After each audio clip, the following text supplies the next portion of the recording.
Welcome to a new Paradigm of Education podcast.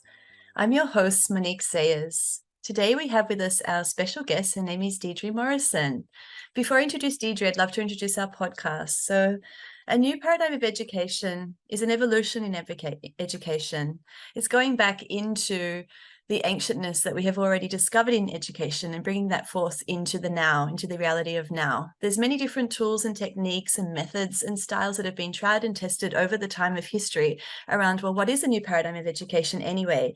So what really excites me about this podcast is connecting hands with different visionaries, mentors, parents, teachers, and change makers from around the world that also have this collective vision of shifting education. So with that said, I'd love to introduce Deidre. So Deidre is the founder of the NeuroDevelopment Institute, which is a mission to create awareness and evoke change through education about the human brain. She also hosts her own podcast, Ambition Incubator Podcast, and she's a mother of 2 children who are also on an alternative education path. Welcome, Deidre. Thank you so much for having me here, Monique. It's lovely to speak to you. Yes, I'm so happy to connect with you. So I guess perhaps we could just start with a little bit more about yourself. Could you introduce yourself a little bit further to our audience? Thank you so much. Absolutely. It's funny, when I saw your post asking for contributors, I'm always very drawn to the topic of education because I think it's so fundamental to what it is that we can do and achieve as we go forward. And I guess my own journey in a way to what I do today did start with my kids and the educational choices I made for them. So my daughter, who is going to turn 17 soon, was absolutely sort of standard academic child. And then her brother came along a few years later and he was not. So I realized very early on that trying to follow that same path with him would have been an absolute and utter disaster. And that was the point at which I started looking to do things differently from what I kind of just assumed would be the path for my kids. So we took both of them out of mainstream very quickly and moved to Waldorf school. Yes. Yeah.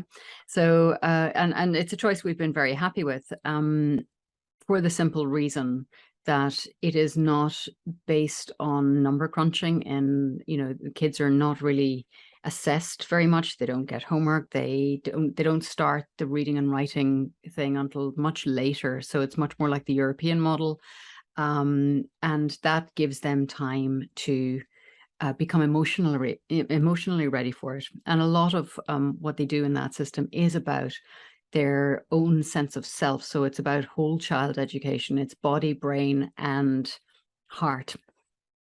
Yes. So it's been a really interesting exercise just watching them learning, and what it is that they have now almost left with. I mean, my daughter's going to be in her final year there this year, and they have, I guess, grown so many aspects of their personalities and their confidence in a way that I've seen their cousins not being able to do in a typical school environment.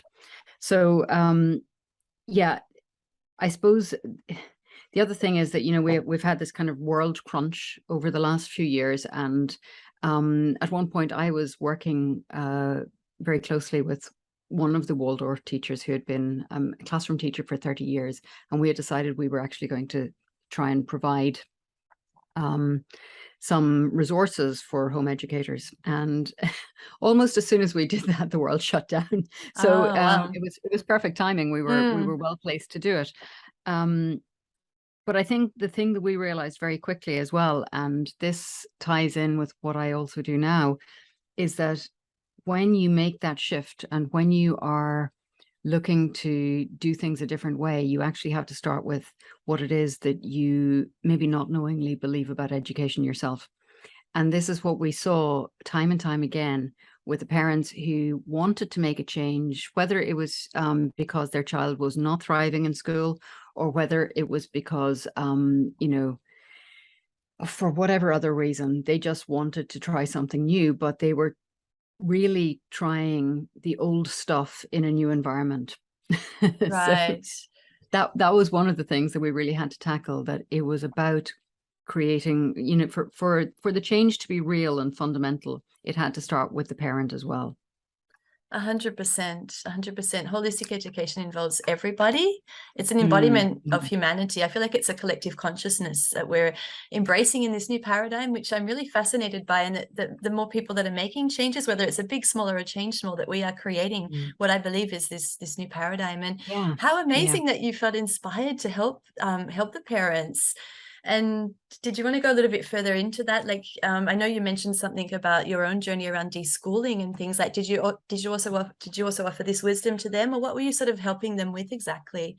Yeah. So again, for a lot of, I think a lot of parents, again, you know, working with what I've seen myself doing this, you know, a lot of people are actually quite traumatized by their own school experience, and they have not quite recovered enough from that, or they have not understood it, been able to get to a stage where this paradigm shift. I think that, you know, I would probably talk about this in slightly different terms, but I think we're on the same wavelength with this. You know, from what I see, there is a sort of a shift, a tide that is turning in terms of human consciousness, or at least I hope there, I hope there is, and that has started to allow people to open up and to free up their thinking about what's important, what makes sense. You know, a lot of the time we have had education is a means to an end to get kids a good job that they will have until they die.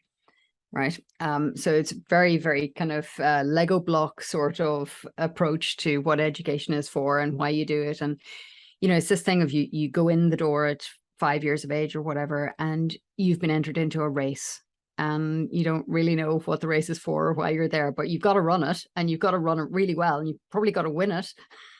So, you know, a lot of parents who then try to find a new way of doing things for their kids to help them to, you know, have a better experience of education, they're still hanging on to some of this stuff. They're still really ground in thinking on what it is that education is for.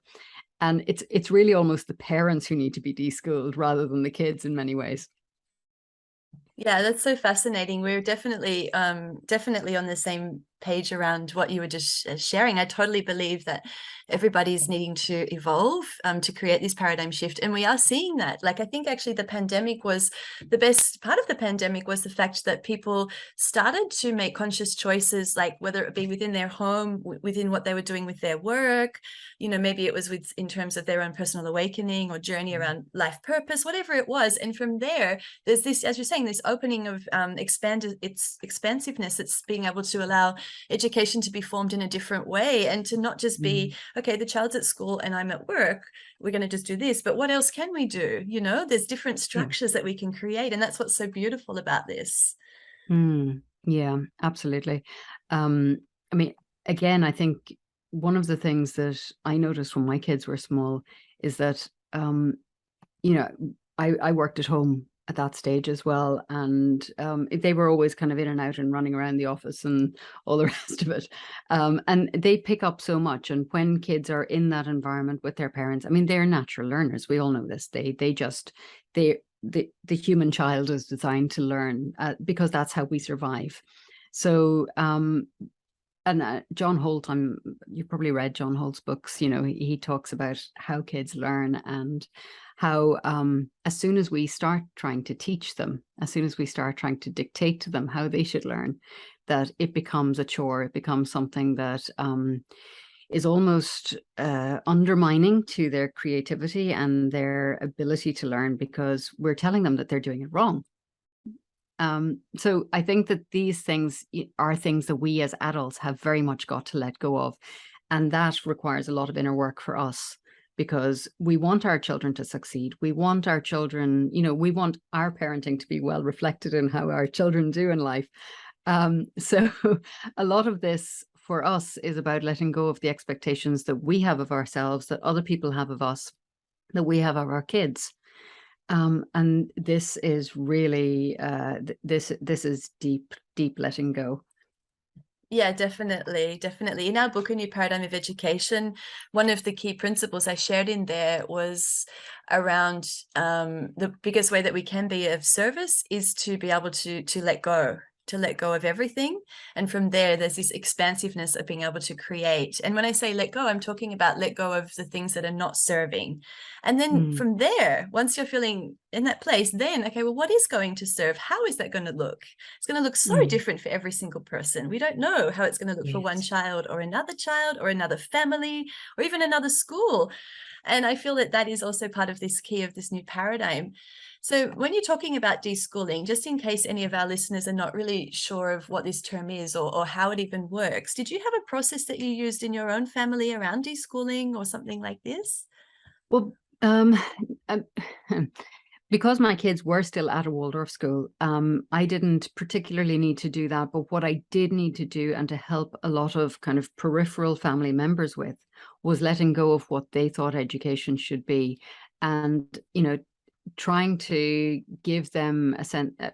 I mean, I never doubted for a minute that it was the right thing to do for my kids. However, when they were doing the comparison, well, little Johnny knows how to read and write and count to 100, and what do your two do? I was very happy that my two were able to weave and make willow baskets, and that's what they were doing, and that was age appropriate for them. So for me, the deschooling was not necessarily within the family unit, but it was kind of around the circumference of it, and trying to reassure people that they were going to be fine, that this was not an educational disaster, that my children would not end up living under a bridge at some point, and that's the fear really for a lot of people. And sometimes I think, again, that phrase letting go, that is one of the things that people have to be able to do, to let go of the fear, to step into, to be brave enough to step into something new, something innovative, something that engages with the world in a different way. Yeah, absolutely. Yeah, thanks for sharing your wisdom around that. It's different for every person I've asked around the deschooling. So thank you for sharing your aspect on that. I'm also really fascinated by your NeuroDevelopment Institute and your mission. It just sounds really helpful for so many people. Would you like to share a little bit more about that, please? Oh, I love sharing about this. Thank you for asking. Yeah. So the Neurodevelopment Institute was something that some applied neuroscience colleagues and I decided would be a really fulfilling thing to do and to try and work towards. So each of us has seen individually how much understanding some applied neuroscience has helped us in our own lives, in our work, in anything that we try to do. So we know that, I mean, when I started first working with applied neuroscience, and it's a term that some people are like, I'm going to back away slowly now that you've used this term, because I don't understand it and it makes me worry that you're going to stick electrodes on my head or something like that. So I did get some funny reactions to it, but I think the term is becoming more widespread now. And what we want to do is to share the tools and techniques that actually are attached to that, so that people can understand more about how their brains are working, what is forming these reactions that we have a lot of the time. How can we make better choices? And I tend to tie it into three things, actions, reactions, interactions. So what we do, how we respond to things that are going on around us, and how we interact with the people that are in our lives or that come and go in our lives. And we have far more choices than we have previously thought when it comes to these things. When we understand more about how and why our brain is having the responses it's having, then that opens up a whole new way of doing things for us, a whole new set of choices that are very often more subtle and complex and considered than anything that's gone before. Yeah, I find it very fascinating to me that there's, when you say the word brain, it's like, I know I have like my idea of, well, what is that? But then I know that there's this untapped potential that's in the brain, because it's this system that's just continually reconnecting. And I find it fascinating. I feel like we're going to still be like rediscovering and recreating new things, you know, with this. What I'm interested to know is, like, in terms of like education and our children, I know myself as an educator, you know, this term mindfulness, for example, is in schools, you know, and I really love it that at the moment, even the mainstream schools have embraced this and have realized, okay, well, it is actually happening. They've seen physical results in their children, that not only are they able to concentrate, but most importantly, they don't feel anxious, they feel happy, you know. And this is one of my big missions that I stand for with children, is that I believe that happy children, joyous children, are able to do anything, like anything, which includes learning as one of those things. So I guess my question would be, or perhaps other parents or educators might like to know, could you just share with us a little bit around, I don't know if you want to call it neuroscience, or just your own wisdom around the brain and education? What would you, how that affects our learning or our anxiety or that type of thing? Okay, so the human brain, and you know, I'm right there with you on kind of, we know a little bit. And in fact, one of my teachers, one of the first things she said to, you know, our cohort was, this is what we think we know now. And I think we always have to approach it with that in mind. This is what we think we know now, because in the last 10, 20, 30 years, the last 100 years, if you look at what we thought we knew back then versus what we think we know now, we are at the cutting edge of what we can know, but we don't know what we're going to find out next. So this is always part of the adventure with trying to understand the human brain. It's so phenomenally complicated. But at the same time, when we tap into that application of what we do know now, then we can still get the benefit from it.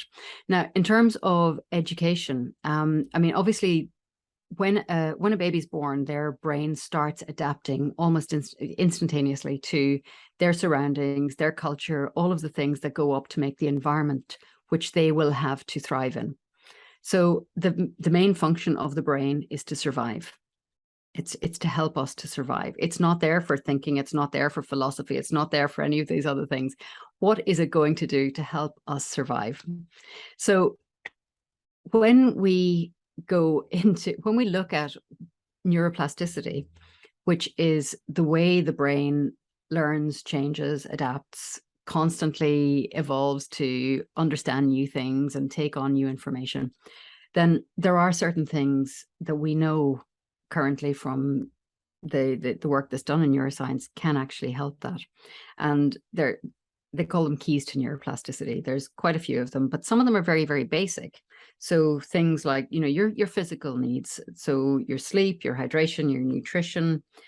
Then things like exercise and movement and play is a big one. I love the play one, by the way.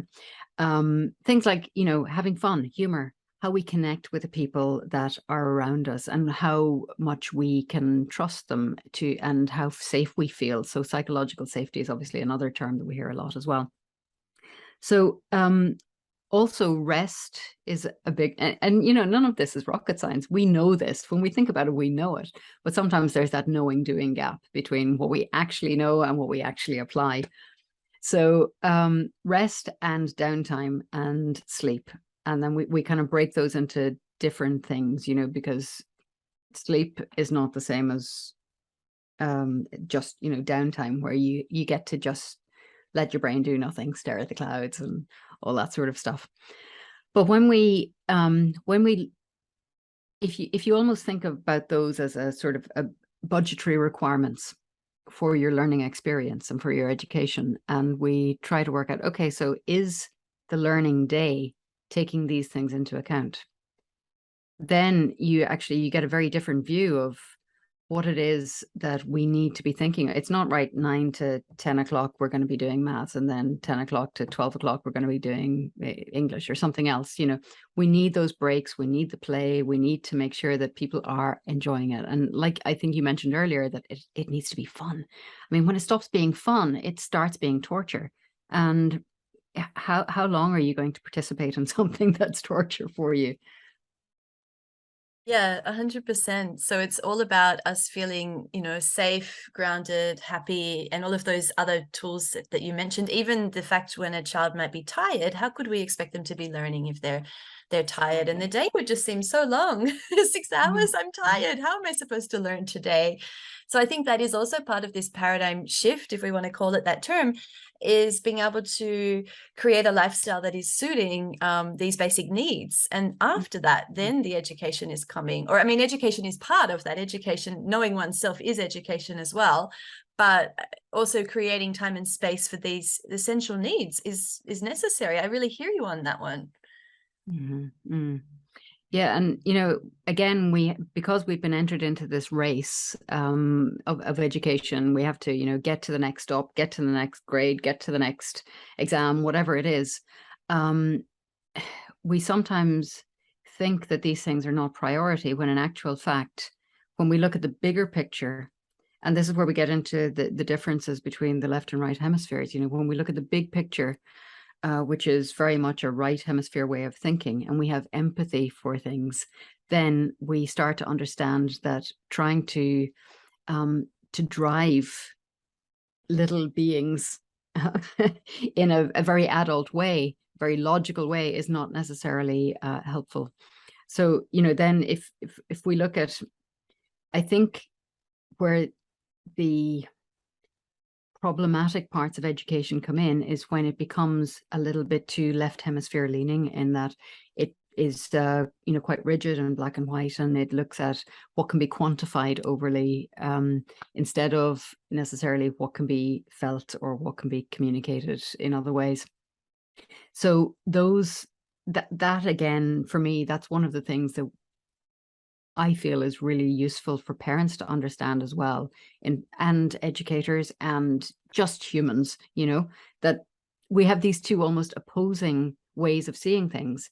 And that's what we want to get working together. We want this integrated thinking, and being able to understand and to teach methods and techniques for helping people to integrate their thinking is when we knock that little shift a bit further up the road and get a little bit closer to that paradigm, that new paradigm that you were talking about. Yeah, totally. And it's amazing that we are created this way as well, like with such contrast, isn't it? Between ourselves. Yeah, it is. But if you think about it, there are plenty of reasons why we would want this. Now our brain has evolved over an awfully long time. We as a species have a very short-term view of what it is that we're here for and why we're doing the things we're doing. If you think about the ability to be creative, for instance, and have a big vision and a big picture for something, that's great. But unless you're able to drill down into the detail and make a plan for your big vision, it's not going to happen either. So one without the other is not really that helpful. In terms of the way we might have lived seasonally in our distant history, being able to live communally and in an easier way, maybe at certain times of year, would have required one way of thinking about things. Whereas if we were in survival mode and going out and maybe surviving a winter, that would have required a very different set of skills as well. So having a brain that thinks about things in different ways at different times and for different purposes is actually very useful, even if it is quite aggravating from time to time. Yeah, no, I think it's beautiful. I'm an advocate for both. I think it's really powerful what we have, and I really want our children and I want everybody to be able to have that full potential. I mean, that's why I talk so much about it in our book and on the podcast, and just with anybody that I connect, that it's just being able to bridge both of those, so that then the child is able to step into, well, what is it that I want to do? What is it that I want to learn? And not even assessing, is it left brain, is it right brain, or whatever, but it just gives more scope and more option, and it also just creates stability within oneself, which is probably the most important aspect. Absolutely, 100%. Yeah, and it, like you just said, recognizing where we're coming from, where as an individual, what is it that I am being right now? Am I being overly rigid? Am I being too vague and not detailed enough? Am I being chaotic? Or, have I kind of gone into a very structured way of seeing things? Am I being a bit black and white? Once we start to insert a pause to recognize what it is that we've got, but of course we need a palette of ways to understand and ways to describe and ways to recognize these things as well. Otherwise, you can't just, it's all about making the invisible visible to ourselves. And unless we discuss it, unless we understand and have talked about it and recognize it, find ways to do that, then it's very hard to actually catch ourselves doing the things that we don't want to do. Yeah, totally. And if I can apply it in the most basic way, would be just an example would be like in schools, for example, where children, maybe they're jumping around, allow them to jump, allow them to embrace that part of themselves. And then from there, maybe you can move into an activity where you're just crossing your body like this with your arms, or you're just moving around and crossing the brain across and just bringing in that space. Like I know myself, I love meditation and mindfulness and I could do it all day. And I know children can do it, maybe like my daughter, for example, she does it for like 5 seconds. She closes her eyes for 5 seconds and that's enough for her. It's kind of almost like play, but I feel like there's just so many different ways that we can bring this in, Absolutely. Yeah. And, even going back to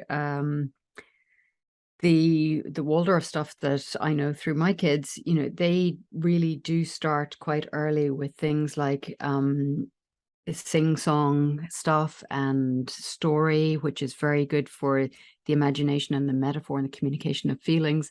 But at the same time, they're also doing hands-on stuff, very practical things. They learn their early numeracy through, I mentioned, I think, the basket weaving and just the regular wool weaving and doing little string stuff. So again, that's enacting the learning makes it a lot easier to take on. So when we recognize that the brain is not just, a little knot in a shell, that it actually extends to the rest of our body and the rest of our being and beyond that as well. So we have, signals going to and from our brain from the rest of our body, our gut, our heart, and they're running up and down along our vagus nerve. And the things that we're sensing, that's all information that's coming in as well. So what we're thinking and what we're experiencing is not just in there. It's a much bigger picture for us. Oh, I love that you're sharing that. I really love that. That's been fascinating me recently, just around the fact that education, like it's in the body and it's in the mind, it's in the soul, it's in the environment. It's like, and it's all interwoven. And I'm finding that's really amazing. And I know some basic, research would be, Maslow's hierarchy and also the chakras, which link both to our body, but they also link back to our brain. And I find that super fascinating that all of these models and ways that there are people out there and there are models out there that are actually mimicking what is our evolution of the brain anyway, Absolutely. And, from an emotional point of view, one of the models that I would use is very much about helping people to understand what emotional or consciousness state they are currently in, and whether that is helpful or unhelpful in the moment, and how to move to a more helpful state if it's not currently serving them. So for instance, if someone is feeling angry or frustrated or whatever, to be able to recognize that for a start and know how to move to another way of seeing something, how to be brave enough to let go of your anger, how to understand that there are better ways to engage with someone, to find more creative solutions, to be more open to possibility. So yeah, there's a lot actually that comes into, that falls neatly into these sevens that are talked about. And I don't know, maybe it's just one of those nice numbers. It folds in the middle, so it's easy for us to think about and remember. Yeah, no, I've been finding that actually recently, and it fascinated me as well. I was like, did it come originally from the brain, or did it come like how did they create it in the first place? And I felt like maybe it was coming from this alignment within the brain. They talk about 5 pieces within the brain that I was seeing, just from what I've been reading. I'm not obviously this expert, but I just found it fascinating, and I just wanted to share that with educators, because just to know that it's been there for centuries. It's been there written down, and Are we absorbing that, and what are we doing with that information, I guess, is more importantly the question, right? Well, actually, just as you said that, what came up for me is that based on the work that I've done with home educators, knowing myself and my own experience and my work with clients, I think one of the things that we have to do is to be able to recognize every day what are we being today? How are we showing up today? If we are coming into a situation where we are trying to be the educator, to be the inspiration, to be the encouragement, and we're not bringing ourselves to that position in a way that is actually going to deliver what we need to deliver, to draw out of whoever it is that's in front of us what we need to draw out, then we need to take responsibility for that and find a way to state shift effectively. And even just going back to what we were talking about earlier with the keys to neuroplasticity and so on, all of these things are, it's important to know that if we are not engaged enough with our own self-care, that we are going to slip. We are not going to be able to sustain the states that we need to sustain to deliver what we need to deliver. And I've seen this far too often to not mention it, unfortunately. No, I'm really happy that you're mentioning that. And it seems like, I remember when we were first, exploring this, and it seemed so obvious. I was like, of course you're going to look after yourself. But then I was like, but you know what have I seen? What have I experienced? And walking into a classroom, not regulated, not feeling good inside, everybody knows. Everybody knows. You can't hide that. And, there's been this place in education where we've had to almost hide that and show up happy. Hi, we're here, we're happy. And we deliver our, we help our children in the best way we can, but it's still a disservice because they can feel that and we know it inside. And so we need to go deeper into this consciousness. What you're sharing, it's very, very, very, very important for all educators, all parents, all of humanity, what you're sharing. Like, I really feel like this really is the key to shift absolutely everything. Yeah, and it's not about suppressing it. It's not about denying it. It's about understanding where we are and knowing enough to help ourselves course correct. So if we are in if we are not feeling able for whatever reason to be the person that we need to be in that situation, then we need to start going, right, okay, so let me think, what have I not have? Did I not sleep well? Did I not eat well? Did I not get exercise? Start running through these checklists and go, oh, okay. So yeah, maybe I can sustain that today. Maybe I can get through today with this on board, but I need to take responsibility. I need to make sure that I am not going to let this slip. Because this is, this I have seen far too often, that people in a, I guess, mistaken desire to serve, do themselves that disservice. And that it, like you said, it isn't serving anyone. It is really, it's killing the goose that laid the golden eggs, really, isn't it? to just tie in with a story metaphor.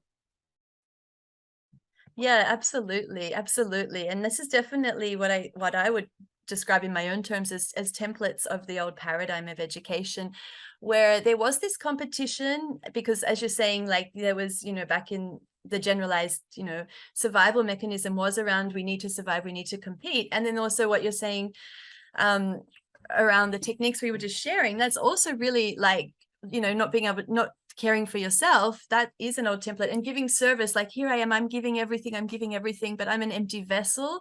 And this is part of the paradigm shift, is being able to create a lifestyle that is able to suit, well, what is it that I need and what is it that my children need? And also the teacher, the teacher that's going to school in that old treadmill, it's, maybe they're tired and maybe they shouldn't be turning up that day. There should be somebody else turning up that is, in that state of glory and happiness, and that was my biggest mission. And it still is when I'm with children, I need to be in that place of joy. I need to be able to connect directly with them. I need to look at them, feel them, know them, sense them, use my intuition with them, And when that happens, everything else happens, everything else. Yeah. I mean, it's a little bit about the energy economy, the energetic exchange as well. And, you know, this idea of I'm giving everything, you know, this kind of martyr complex, that is really only going in one direction. So we do need to be able to give and receive. And, you know, whatever way you look at the universe, if you want to look at it as abundance, if you want to look at it, you know, above and below the line, if you want to look at it from any kind of aspect, really, we need to be able to understand that, you know, we're not all powerful. We do not have enough to just give. We need to be comfortable, and we need to have enough self-respect to be able to accept as well. Thank you so much. And as you were sharing that, I just downloaded this vision of a new paradigm of education is about balance. Everything we've been sharing today is around balance, balance of the brain, balance of the lifestyle, you know, and it sounds simple, doesn't it? But what if a new paradigm of education was balance? Well, I'm going to throw something in there then, just to spanner in the works. What about balance of interests? Because, you know, I mean, I know kids who will quite happily get into their zone, and, you know, they're not interested in your balance of education. They just want to do what they want to do. So, I mean, I agree overall, but I'm just going to throw that one in there because I think that, you know, they're so interesting, those kids who, and this is another thing, when we come to the end of education and we come to that stage, I see this a lot in my work, you know, that I see adults, I see, you know, people in their 40s and 50s who are still trying to find out what it is that they want to do because they weren't let do it as kids. So that's maybe a balance again for us as the adults, as the educators, to be able to let go of what we think kids need to know. That's amazing. Thank you so much for sharing that. That perhaps a genius is somebody who is able to just focus on that thing that interests them, and they just go with that, and then maybe the interest is gone, they go with something else, rather than being, okay, now you've done that, okay, now you need to try this and try this and try that. Just allow that place of wisdom just to be that one area of focus, if that's truly what they need and truly what they desire. I love that. Thank you. Yeah. And then, you know, that comes back to the energetic exchange, because if we are, I mean, I always thought of myself as a facilitator for my kids' interests. So if I am there to just, you know, be open to what it is that they want to do, and try and, you know, provide resources that might let them go further, take that further, always on the understanding that, of course, they might change their minds tomorrow and do something else. But, you know, I actually, I know a family who radically unschooled their 4 kids. And this was the thing, you know, they did no structured learning whatsoever. They let the kids do what they wanted, when they wanted, at, you know, any hour of day or night. But watching their learning journey was also fascinating, because what happened was, when they found an interest, when they found something that truly grabbed them, and they needed to be able to read, or they needed to be able to fill in a form, or they needed to be able to do something else, then they found a way to do that, because kids are tenacious when they want something. Anyone who has ever, you know, had a kid who wanted a pet or something like that will know that this is true. And this is the thing, that when the learning comes because of a desire to learn, rather than, you know, it being downloaded for some vague, unknown reason, like, oh, well, you've got to get to the next grade, that competitive, fear-based approach to learning. I think it's a truer form of learning. Yes. I don't have any, I have no research to back that up, but I just, you know, from what I've seen and what I feel with the kids, I know that that's how it is. No, it's totally true. It comes back to play, and there's so much research on play. Like, and play is that a state of, I guess, for a child, it's their sense of purpose is play, isn't it? How much fun can I have? And that is their sense of purpose. And that's all they need. They're not thinking of it in terms of us, like, well, my sense of purpose is this, and I'm going to make this money, or my sense of purpose is this, and I'm going to do it that way. They're just like, I want to have fun. I want to do this. I want it now. Give it to me. And there's so much research about this wisdom around play. So totally. Yeah. And actually, one of the other things that just came up when you were saying that, and I remember this myself, you know, I was like the slowest child in the world. I was an avid reader from very, very early on, but everything else was painfully slow because I was inside in my own little world. And I also have to confess, I noticed it myself as a parent because I was, doing X number of things and trying to get kids to run on an adult time scale is probably one of the worst things we can do to them. Kids aren't there to run to our timescales, but because of the world we live in, I think that, maybe education isn't the only thing that needs to shift. It's a central part to that. I agree. But our notion of this kind of linear progress, this, everything is moving towards some, I don't know, goal. finish line somewhere. Yeah. We really do need to think about that. What is it that life is for? Is it about collecting all these points along the way, or is it about something else? And yeah. Yes, I don't have the hear you. answers, but I do have the questions. Yes, I hear you around that. And that also brings me to another idea of, well, perhaps a new paradigm of education is about being in the moment, being present. Could it be that simple? Could it be that simple? Could it be that simple? That's a great question. Something to ponder upon if you're not sure at this moment. No, well, I've got like this barrage of thoughts because typically, it's yes and again, isn't it? It's, yes. Yes, absolutely. We do need to be in the moment, but we also need to have that bigger picture, longer term view. And I think one of my current issues and one of the things that I think about a lot in terms of progress and what it is that we are asking people to do is that we are not looking at the much, much bigger picture. We don't understand the implications of the choices that we make in the moment, that day-to-day stuff. Right, okay, I'm thirsty, I'll just grab a bottle of water from the fridge, and that's one more plastic bottle. But we're thinking, I'm thirsty now, I need to keep my hydration levels in good shape, but I'm not thinking about the oceans at this minute. And maybe, we find that it's easy to understand why we find that difficult, because it's just overwhelming when we have to try and understand the ramifications of every action that we take. And so I really don't have the answers here. I'm probably just, That's okay. What I just felt then was perhaps what I'm sharing is, you could tell me in terms of developmental stages, maybe with the brain, when children, they say before the age of 7 is a certain developmental stage.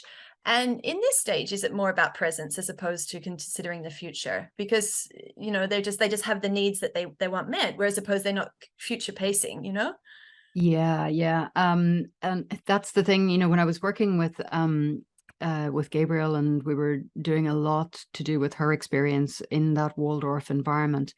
Some of the things that she talked about, increasing the circles for kids from very, very small kids. Obviously, to start with, it is literally just the baby and the primary caregiver, and then maybe a little bit further on from that, it's the family unit and their maybe immediate siblings and so on. Then it gets a little bit bigger. You've maybe got cousins and so on. Then they go to, so it's all kind of widening that very, very slowly, so that they are. It's a learning curve, I guess, that we need to allow the child to understand things within context to get a little bit bigger as they go, as they're ready for it. In terms of the future pacing, yeah, I mean, I think that they do all develop at different levels, and they're not necessarily future pacing until they're about 25 or 26, I think, in some cases. No, we because when you go through the whole teenage thing, and that the brain is changing again there, and there's so many things going on. They're also yeah, so in flux in a way. So up to about 7, it is that kind of dreamy state that is, so beautiful. And then they get another sort of that little phase between maybe 8 and 10, and then they kind of start that kick up to maybe a bit more independence and so on. Yeah, it's fascinating to watch it. But in terms of, you know, the brain science, the junior brain, I suppose, as opposed to the senior brain, the child brain as opposed to the adult brain, they're very different things. And yeah, whole other field of study. You could spend a lifetime in there. Okay, we'll keep it with that then. Thank you so much for sharing with us. So before we wrap up, I always ask all of our guests that come on here, what is your vision for a new paradigm of education? My vision for a new paradigm of education. My vision for a new paradigm of education is one where we start with understanding ourselves before we try to understand in abstract terms the world around us. Because I think when we understand ourselves, then we can start to understand the people around us, and then we can understand the world and our place in it and how we impact it. Beautiful, beautiful. Yes, I love that. And that's very profound wisdom. If we could just connect with ourselves, we can connect with everybody else. Thank you so much for sharing that with us around your vision. So also, I'd love to know how people could connect with you, Deidre, if they wanted to. Sure, absolutely. You can come on over to the NeuroDevelopment Institute, which is neurodevelopmentinstitute.com, or you can find me on LinkedIn, and you can also tune in to the podcast, which is ambitionincubator.com. Thank you. I'm definitely going to tune in. It's going to be fascinating to hear some more of this research and philosophical ideas around, well, what is happening with unlocking creativity and change and potential in humanity. And it's such a big topic, and it's so useful for everybody. And it links so much with education, because as you were saying, really education starts within, and it starts with us, you know, us making a change within, knowing ourselves, to then be able to, I don't want to even use the word serve, to support, perhaps. Get rid of the word serve, to support others, perhaps. Yeah, it's kind of like, you know, we've got this fulcrum, and education is like the center of that fulcrum. And, you know, all of the things that we want to change, that we want to see in the world, need to be supported by our understanding and our revision of our understanding of what it is to educate and why we educate. Yeah, exactly. So the paradigm shift in itself is the reframing of, well, what is education? And we've discussed that a lot on this podcast today. So I really thank you for coming on the show, and I've learned so much about the brain, about evolution, consciousness, and about parenting as well. So thank you so much. So you're a great host. Thank you. Thank you. So for those of you that are tuning in to a New Paradigm of Education podcast, thank you for joining us today. And if you're wanting to connect further with us, we do have a group on Facebook, A New Paradigm of Education. So as Mahatma Gandhi said, be the change that you wish to see in this world. Thank you.